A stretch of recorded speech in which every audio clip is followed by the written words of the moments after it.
Hello and welcome back to Speed Build Sunday. Today we are building an autumn-inspired house in The Sims. Now this house was quite the process. I don't know why it took me so long to build. It's really not a big house. It's 3 bedrooms. In my head, originally it was going to be a starter home, and I'm not kidding. I was going to try and do like a Victorian-inspired, sort of shaped starter home, and then I realized that that was going to cost me way too much money and was not possible, so it became a not starter home, and I just did whatever I wanted as far as money goes, and it became very expensive, but it ended up being really cute still. And like I said, it's autumn inspired, so it's got this sort of like orange and reddish color palette. There are pumpkins everywhere. I lived for this house. I needed this. You know what? It's been a rough week for all of us, I think. It's been a rough year. But it's finally fall, it's October, it's our time to shine. Go light a candle, buy some candy, bake some bread. Like, let's do this. Where are the pumpkins? You know, they're here. The pumpkins are here in this house that I built. But like I said, it's 3 bedrooms. It's kind of got this sort of like beigey, yellowy, reddy, orange color scheme, which sounds scary, but is actually pretty cute. I didn't like go to any extremes. There are orange sofas in the living room though, and I will admit that. I'm not afraid to admit that. I struggled so much originally trying to get the color scheme on the outside. That was like the hardest part for me, was trying to figure out what windows I wanted to use, because we were trying to do base game windows. For a little bit I was trying to do a base game house. It didn't stay that way. I ended up using like Strangerville columns and stuff, but I wanted to have windows that had shutters and I wanted them to be brown. But the thing is, like the base game windows, if you didn't notice, there's like 2 sets of base game windows with shutters, and they have different color swatches on each. Like one of them has a black swatch, one of them has a brown swatch, one's dark brown, one's light brown. There's different shades of blue, there's different shades of green, there's like a light green and a dark green, but we don't have all swatches on both sets of windows. So if you want to like mix and match them, too bad, you can't, because the colors aren't the same. So it's like physically impossible, which is absolutely terrible. I actually cut it out when I was doing it, because if you watched my stream where I built this house, I went back and forth so much with the windows. It was embarrassing. So I left some of my trial and error in there, but like I would place the whole house with light brown windows and then be like, actually, never mind, and then change them to dark brown, and then I would go back, delete them all, and put it back to light brown, and then I just did it back and forth. Finally settled on light brown eventually, but it was quite the process, like I said. So to anyone who was in my stream chat that day, to you I am sorry for my indecisiveness and the fact that I spent 45 minutes trying to pick color schemes for the outside, because that's not a joke. I was changing the wallpaper, I was changing the windows, I was going back and forth and back and forth and back and forth, and it was just a nightmare, but I finally fixed it. We like figured it out, and then it was fine. But it took me a second to get there. Also, the lot that I was building on has absolutely terrible lighting. Like, it doesn't look good in any lighting. This is my issue with Sims lots, and I complain about it all the time. I realize this could be a weird issue and like none of you care about it, but if you build in the Sims, you do. But certain lots, depending on where the sun is, obviously, have different lighting in different times of day. And some of the lots in this game, I'm thinking like every single lot in Del Sol Valley, for example, the sun is always like to the side of the build.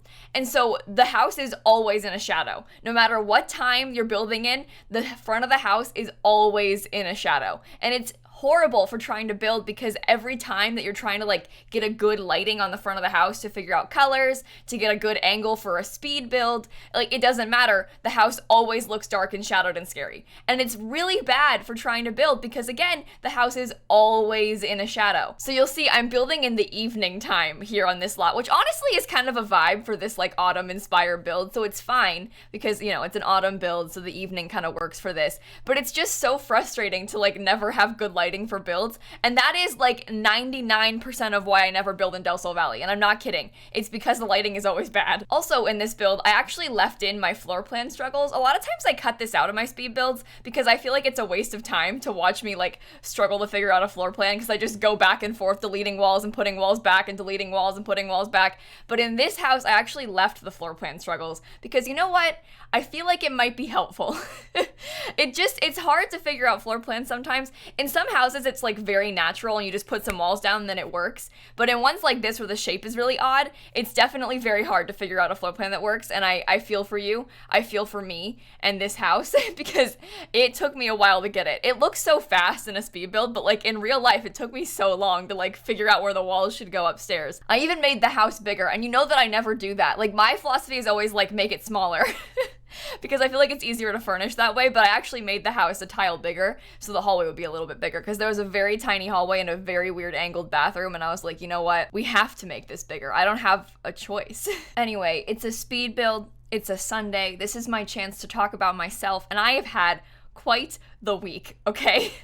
And I tweeted about this, so I feel like I need to give some context in my build because I promised that I would. So I thought I was going to die the other day, which sounds really dramatic and stupid, and I have anxiety, so that doesn't help. But listen, let me break down how my Tuesday evening went for you. So I was sitting in my house. I was just hanging out. It was like midnight. I was watching a movie on Discord with my boyfriend, who lives in the UK, so he wasn't here. Obviously, I was here alone. And all of a sudden, my camera at my front door beeps a little, and it goes, "Person spotted." And I was like, excuse me? It is midnight. Why is there a person at my front door? And so naturally, I freaked out a little bit because no one ever comes to my door, especially not at midnight. Like, that is never a good sign. There being another human at your front door after midnight is never a good thing. I hate to say it, but it's true. So I open my camera and I look at it, and there's this woman just standing there. So she's standing at my front door. You know how a lot of times you'll knock on the door and step back a little bit, especially in COVID times.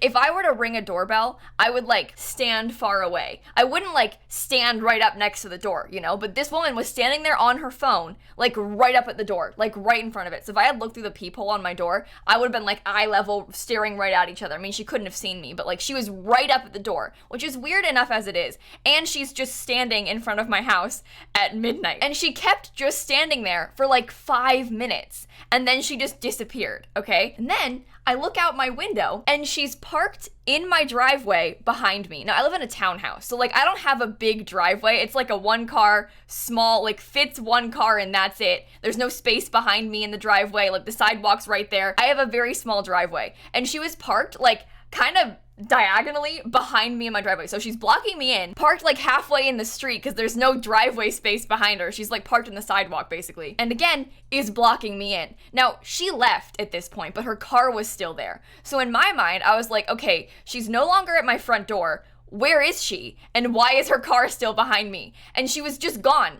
I never saw her again after that. So here I am, panicking, freaking out. I thought she had gone around the back to try and break into my house through the back door. And again, I was alone. So I was paranoid. I was stressed. I didn't know what to do. I thought she was trying to break into my house. And so I called my dad to be like, hey dad, what do I do? I was crying. I was like, Dad, there's somebody at my house. She's trying to get into my house. And then my dad was camping with my mother. So they barely had any service. They were kind of far away. So he couldn't come help me. And so I literally had to get my 17-year-old brother over to come help me because I didn't want to be here alone, which sounds extremely dramatic. Again, in hindsight, maybe it is, but this is very weird behavior, okay? Why was she just parked there? Anyway, also for some context, my next door neighbors have parties every other day, and I'm not kidding. I'm talking about parties. These people have lots of friends over. They're all parked in the street, extremely loud music. There's yelling happening. I can barely sleep. They go until 3, 4 a.m. sometimes. Yes, it's a pandemic. Yes, they're still doing it, and they always have been. They just moved in 2 months ago, and it's been so bad. It's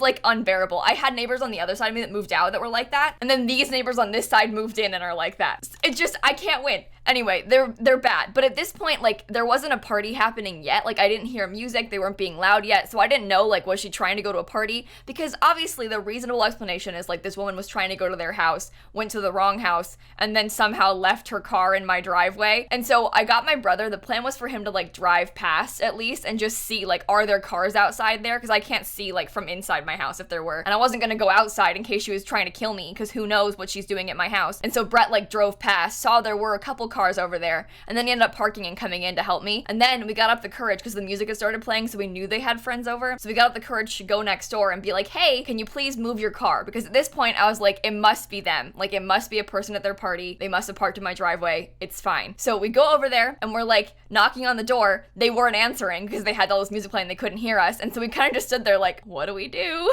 They're not answering the door. So we rang the doorbell twice. They finally were like, oh, there's someone at the door. I could hear them through the inside. And they come up and they come out and they're like, how can we help you? Because at this point it's 1 a.m. and we're at their door and it's weird. And we're like, hey, can you guys move that car that's in our driveway? And they were like, what car? And we were like, the red one that's behind my car in our driveway. And they're like, I don't think there's a car out there. And we were like, well, there is. And then the girl like walks outside and she's like, oh, that's Miranda's car. And she's like laughing. And in my mind, I was like, this isn't funny. I cried for the last like hour and a half, but okay. And then they were like, ha ha ha, Miranda shouldn't be driving right now. Ha ha ha. In my head, I was like, oh my God, that's not funny. And so the girl like got Miranda's keys and came out and moved her car. And they were like, ha ha ha, Miranda went to the wrong house before. She must have just parked in your driveway too. And I was like, oh yeah, okay, that's funny. Oh boy. And in the end, it isn't like that big of a deal and ended up being basically nothing and it was fine. But I thought she was trying to break into my house. And here I was alone, like thinking she's trying to break into my house. And when I tweeted about it, people in the replies were like, why didn't you just get it towed? I thought she was trying to break into my house. I didn't know what to do. If it was there longer, I probably would have done that. But like, I don't know. I don't know what I was gonna do. Anyway, it was very stressful. And again, in hindsight, it was nothing. It was just Miranda at the wrong house. But like, once she knew she was at the wrong house, like surely she must have like texted them and been like, hey, I'm here. And they were like, no, you're not. And then she was like, oh, oops, wrong house. And then gone to the right one. But why did she leave her car in my driveway? Like, how does that make sense? And again, she was parked all kind of wonky and behind me. So Miranda shouldn't have been driving is all I'm gonna say. Anyway, it was very scary. I cried a lot. I've had very bad anxiety for the last like 4 weeks. Honestly, for my entire life. I've had very bad anxiety like my entire life, but the past like month or so has been like the worst it's ever been. If we're being truthful here, I have not been in a good place, which I can laugh about. It's fine. I've just been struggling a lot recently, and then things like this happened, and I thought I was gonna be broken into. I don't know. And you know what happened yesterday that was really hilarious? So I went to the post office to go to my P.O. box and stuff, and when I got back, there was like police outside of my neighbor's house, and like the guy that I was talking to the other night standing outside because someone had hit his car. Like someone had like backed out of the driveway and hit his car, and so he called the police, and he was like talking to them. And you know what? It sucks. It sucks to have your car hit. It's very unfortunate. I do feel for him. But also, maybe if you didn't park in other people's driveways, this wouldn't have happened to you. This is like the third time they've blocked me in, by the way. The first time they actually parked in my driveway, but they've like parked halfway in front of it before, like in the street, but in front of my driveway, not like in it before. So again, if you didn't park in front of people's houses, maybe this wouldn't happen to you. But anyway, they moved it. It was fine. The guy was like, this is my first time seeing you. And I was like, yeah. They opened the door, and while the girl was moving the car, he was standing outside with us still, and he was like, this is my first time meeting you. And I was like, yes, I don't get out much. I do not leave my house. Oopsies. But it's fine. Yeah, I know I don't leave much. There's a pandemic. Some of us don't have parties every other day, buddy. But yeah, that was the most eventful thing that's happened this year, truthfully. So on my first social interaction in a while, and it was just to go next door and ask someone to move their car out of my driveway. So, oh boy. And the fact that I had to get my 17-year-old brother to come with me to do that, it's embarrassing. But to be fair, Brett is very tall. So like when you have a 6'2" brother, I have a 6'2" teenage boy, and I am not afraid to use him, okay? I will bring him places if I have to. Anyway, I also beat Minecraft this weekend. Last night I streamed for like 6 hours with my boyfriend, and we tried to beat the Ender Dragon, which we did successfully do. And by the way, I got the final hit. I killed the Ender Dragon by myself. But I've never actually like played Minecraft. If you guys didn't know, because my chat didn't know this, I don't know how you guys didn't know this, but there is like an end to Minecraft. Like you can beat the game. And it's when you go to the end, like a place through a portal called the end, and then you beat the dragon, and then like the credits roll and stuff. And my chat like didn't know that existed. They were like, what do you mean beat the game? And we were like, go to the end, beat the dragon. But I've never actually tried to do that before. I always just like play Minecraft, build a little base, get bored, start over, you know? I've never actually like gone all the way to try to beat the end before. And so we did that yesterday. It took us like 5 hours, which isn't that bad, I don't think. I've been watching a lot of speedrunners recently though. Like there's this person called Dream. I watched his stream the other day, and he literally beat Minecraft in 19 minutes. That's like record holding level though, like top like I don't know how many in the world, but like top like 20 probably in the world record holding for beating Minecraft though. But 5 hours for a first try is pretty good. I only died like a million times. So, I had a lot of fun though. It was a good stream. I like playing Minecraft so much. I talk about Minecraft like all the time in my videos. I'm so sorry. It's so annoying. But like I really like playing Minecraft, and it was a fun stream. So I'll link my Twitch channel down below if you want to watch that back, I guess. I don't know why you would, but maybe you do. If you want to spend the next 5.5 hours watching me play Minecraft, feel free. I also mostly play The Sims 4 on Twitch. I just happened to play Minecraft for 6 hours yesterday, so That's rare. That isn't a regular occurrence on my Twitch channel, I swear. I haven't played Minecraft on Twitch in months, but sometimes you need a little bit of Minecraft, okay? And that's what I needed this week. I've had a bad week. Like I said, anxiety through the roof. I have never been so anxious in my entire life, and I'm not trying to be dramatic. My mental health is like tanking right now. I hope you're all doing okay. It's not because of the car thing, by the way. That's just a contributing factor. I was already anxious, and then there was someone that I thought trying to break into my house, and it wasn't helping. But we've all been there, right? I don't like being alone very much, truthfully, especially when things like that happen. What am I supposed to do? Me and my cat aren't gonna like defend ourselves from an intruder. We are small and weak. I am small and weak, and so is she. Anyway, I swear I'll stop talking about it. You can see we're getting kind of close to finishing the house. This is what I do in speed builds, by the way. If you're new to my channel, I talk about the build a little bit, but then I talk about myself. This is my outlet. It always has been. If you watch any of my speed builds, you'll probably just get like a 20-minute mini podcast where I just talk and talk and talk and talk about my day, which isn't usually very interesting anymore. It used to be a little bit more interesting because I used to get out more, even like when I was in school, but now I've graduated college. Like I don't have any friends. My boyfriend lives in a different country, haven't seen him in a while. There's a pandemic, so I don't really have much to say anymore. My days consist of making YouTube videos and streaming. So the highlight of my week, a month even, has been playing Minecraft for 6 hours on stream. I think that many of us are in this boat though. I feel like you just come to YouTube content expecting it to be more interesting, and then you get a 20-minute speed build of nothingness. And that's okay. That's okay too. It's fine. But I'm finishing the bedrooms now. You'll see that like this always happens to me in my speed builds. I get to the final bedroom, like the master bedroom, and I'm just so over it. Like I get to this main parents' room and I'm like, all right, give them some beige. That's totally fine. I do not care. And that'll be that, which I feel bad about. I try harder to decorate the kids' rooms, but then the parents get just a generic random room of beige and green for the most part. Like I've been using this bed in like every single parents' room I've ever done. And that's not true. Just recently. I go through like waves of picking a bed and like sticking with it, and this is my current vibe. Honestly, not just my current vibe. Like every room has that bed, this dresser, those lamps. Like no one's surprised by this. The shape isn't even good. Like there's not a good layout. I ended up switching it. Like I just was so over it. It took me like 4 hours to build this over the course of 2 streams. So like by this point, it was my last thing I had to do. I was done. I did not want to do it anymore. This always happens with parents' rooms, like I just said. At this point, I have decorated everything else to my best ability, and I no longer care about adults. So anyway, it's probably just because of how I play the game. Like when I'm playing with my families, by the time I start having kids, I like care more about the kids than the parents, which is bad. That's not fair. But this is the house that I built. Honestly, not to toot my own horn, but I think it turned out really cute. So you can see it does kind of have that sort of Victorian inspired look to it with the big wraparound porch and like the tower and stuff, the pointy hat roof. I've got like pumpkins places, there's wreaths, there's a rocking chair. The backyard, I kind of went all out. I put a hot tub, which, for an autumn-inspired house, maybe doesn't make the most sense. Oftentimes, in places, it's too cold in the fall to do such a thing, but I live in Florida. So honestly, autumn, October, prime time for hot tub use. So it works. Just maybe not in Brindleton Bay. For the record, I do not have a hot tub, never have had a hot tub. Don't even know if I've ever been in a hot tub, if we're being honest. I don't have any hot tub memories, but my Sims can have one. So we have that there. There's just like some planter boxes and a swing set and stuff. When you actually come inside, the house is pretty small. There's like a little hallway sort of area here where the staircase is. There's a bathroom downstairs. We've got a fancy living room with orange couches. I told you I was gonna do it, and I did it. There is no TV, but like there's a couple computers, so you'll be fine. The dining room here is a very similar color scheme. I didn't actually put a real fireplace. Here's the thing. The fireplaces, the other ones, were simply too big to fit with the rug.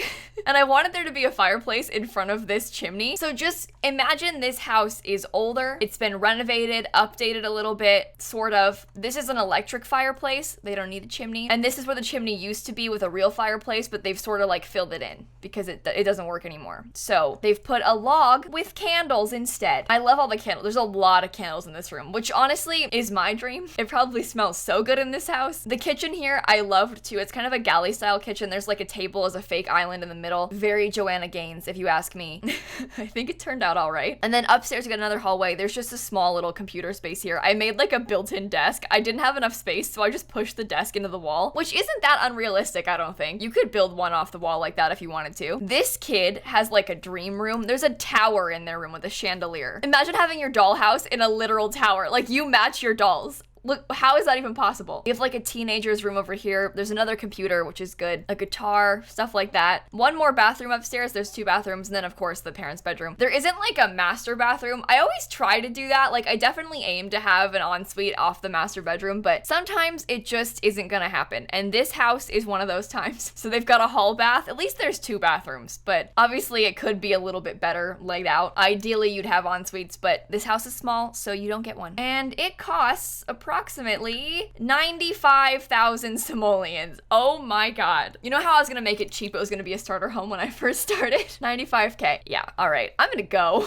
I hope you had a good week. If you enjoyed this video, please leave a like and comment and all those fun YouTube things. Subscribe if you haven't already. I am getting sort of close to 1 million subscribers. I don't know how that happened, but it did. And if you want to subscribe, feel free. All right, I'll see you guys tomorrow. I'm not kidding though, like currently we're at what, 975,000 subscribers? What? How? Where did you come from? I don't know, and I'm scared.